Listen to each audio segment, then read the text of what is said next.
Hello hi అండి. చిన్న party ఉంటే 1 కేజీ టొమాటో రైస్ అయితే ప్రిపేర్ చేశాను. టేస్ట్ ఎలా ఉండిద్దా అని అయితే నేనే ముందు తిని చూస్తున్నా. టేస్ట్ అయితే అదిరిపోయింది. మరి నా స్టైల్లో నేను ఎలా ప్రిపేర్ చేస్తానో చూసేయండి. మన ఛానల్లో ఫుడ్ వీడియోస్ కి కొద్దిగా వ్యూస్ ఎక్కువే వస్తున్నాయి. మరి మీకు వీడియో నచ్చితే లైక్ చేసి సబ్స్క్రైబ్ చేసుకోవడం మర్చిపోవద్దండి. ముందుగా అయితే కావాల్సినవన్నీ ప్రిపేర్ చేసేసుకున్నా.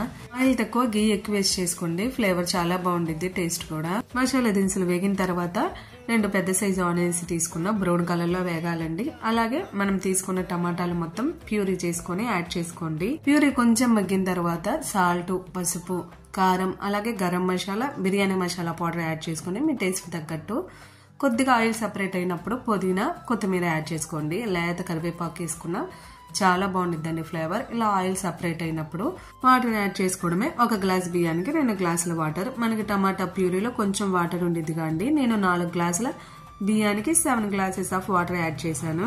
ముందు రైస్ కుక్కర్ లో పెట్టి 3 విజిల్స్ రానిద్దాం అనుకున్నా, కానీ గిన్నె సరిపోక మళ్ళీ ఈ తెల్ల గిన్నెలోకి అయితే షిఫ్ట్ చేసాను. హై ఫ్లేమ్ టు లో ఫ్లేమ్ లో అడ్జస్ట్ చేసుకుంటూ కుక్ చేస్తే పొడి పొడిగా ఉండే టమాటా రైస్ రెడీ.